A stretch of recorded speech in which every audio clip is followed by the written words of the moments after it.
Welcome to Mojo Talks. I'm Eric, and we're very excited because there's a lot of great new stuff to binge. And we actually released a new video last week of the top 3 new releases to binge this weekend. So we've decided to convene a panel and talk about those releases. We have Liam, Justin, Andrew. How you guys doing? Pretty good. Good. Just a quick note, if you want to subscribe to Mojo Talks, we have a lot more of this kind of stuff. Many discussions, we talk about everything, so subscribe. And now we're going to talk about Collateral, Love, and Jessica Jones. Let's get right to it. Collateral, Andrew, it's a BBC Netflix co-production. Yeah, and it's a pretty decent one. I mean, it's a mini-series, so we suggest you binge it because, you know, in 4 episodes, you can't not. And it's a great show. If you like procedural, or if you like British procedural cop dramas, they're very different than the American ones. They sort of have a lot more realism, a lot more... Far cry from CSI. Exactly. Right. And because this show, like, if you've seen Luther, that's kind of what this feels like in terms of tone and in terms of the dramatized realism. It's very interesting.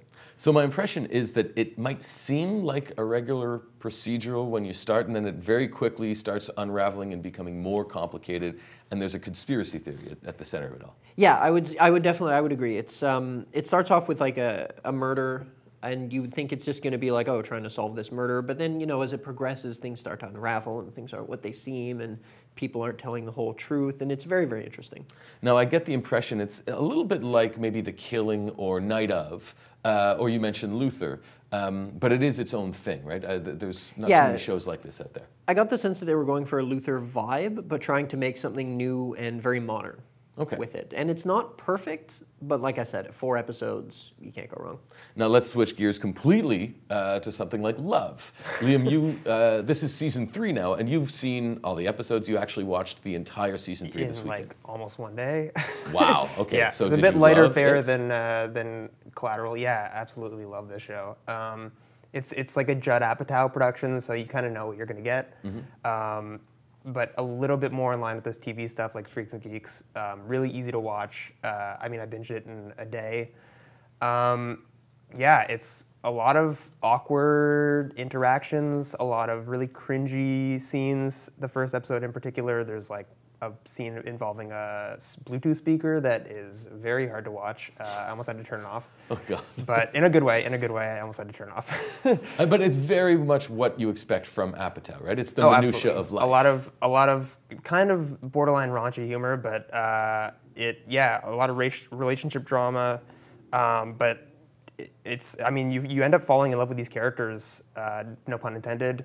It's Gus, who's played by Paul Rust, and Mickey, who's played by Gillian Jacobs, and yeah, it's great. And this is really the idea of a show going out on top. Whereas, you know, I think we were talking about this before, when Apatow is often accused of dragging things out too long, here is something that just wraps up after 3 episodes. Yeah, I mean, his movies at least, the Freaks and Geeks ended too soon, so we didn't really get that with that. But yeah, I mean, you hear his movies being like over 2 hours long, and it's like they don't need to be. But this is like, they ended. If it had gone on for another season, I would have feared it would have been kind of a bit of the same that they've been doing. But I think it ended perfectly. It didn't become too stale at all. Yeah, I think it is the perfect little like 3-season, easy to watch little nugget that is on Netflix. And some awkward sex. And speaking of awkward sex, Jessica Jones season 2. Maybe not the first thing you think of, but I believe there is some awkward sex in it. It's in there, yeah, for sure. So what are we thinking for season 2? You know, I was kind of skeptical going into season 2 just because season 1 was widely considered one of the best seasons of those Netflix Marvel shows.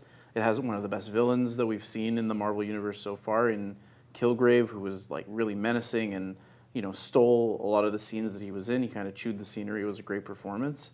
And this time it takes a while to even get to the villain, right? Yeah, we don't meet this season's villain until about the 4th episode, and even then it's kind of a glimpse at something. We don't get a lot of the development of that villain early on because the show, rather than trying to one-up this previous season's villain, decides to focus in on Jessica and really make the season, especially the beginning part, about trying to uncover some of the mystery behind her abilities and what like circumstances brought her to the position that she was in when she even encountered Kilgrave before season 1 began, because when you pick up with Jessica, a lot has already happened to her in her life. Right. And a lot of the season is trying to fill in those gaps. As much as the audience is learning more about her, she's learning more about like the steps that she took getting to the place that we finally, meet up with her.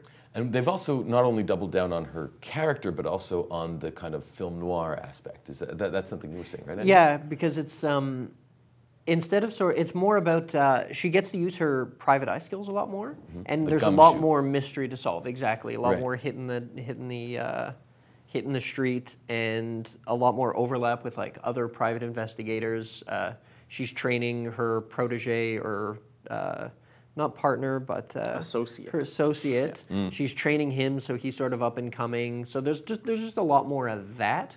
And if that's what you're into, then this season might be considered better, but I definitely think it's weaker. This is very much like rooted in film noir, and it's not kind of neo-noir in the sense of like, it's not like your Drive or... No, it's like Mickey Spillane. Yeah, it really is Throwback. a callback to that era and that kind of like detective story. And it's a really cool thing to see, like, aside from the fact that occasionally she lifts a car over her head, it's very much just a straight up detective Almost story. grounded in reality, Yeah. except she happens to be a superhero. Yeah, for sure. Now, I just want to ask you guys quickly also about another show that, or another new release that didn't land so well. This is The Outsider, new Netflix original starring Movie. Jared Leto. Just didn't hit the mark, apparently. No, Netflix is really struggling with their movies. At least- they may have at least gotten their TV genre sort of figured movies. out, or Yeah. at least, yeah, exactly. There's, the genre yeah, movies. Mudbound did make it to the Academy Awards and had some headlines because for all who've seen it, it seemed to be like the first really great Netflix movie. I mean, there was a few Beasts years of No ago, Nation, I think. Beasts of No Nation was Yeah. widely acclaimed, but when it comes to their genre movies, like Well, this for is example, a bit like Bright. Right? yeah, for like stuff like Bright, they just haven't managed for whatever reason. It's not the talent involved because they've gotten some talented cast and like David Ayer is like a capable director, so no one really knows why these movies aren't hitting with audiences or critics. But it seems like whatever they're putting out, people are not interested for one reason or another. Maybe they need more Apatow. Yeah, Just- everything needs more. Yeah, Avatar. he should sign a deal for sure. They definitely didn't market this one as much as Bright or, I mean, Do you Cloverfield think they knew Paradox it was had like bad? weird marketing. Like, What? do you think they didn't market it because they knew it was kind of bad? I don't know, but normally, like when like their big movies or TV shows come out, there's like a big banner at the top that says like that Right. advertises it. Yeah. But this is like I had to go down my page to like see it. Yeah. Crazy. I don't They know. must have known. Well, thank you guys very much for participating. Let us know what you think in the comments. Are you binging? What are you binging? What do you think of these shows? And don't forget to subscribe to Mojo Talks. We'll see you guys next time. Thanks.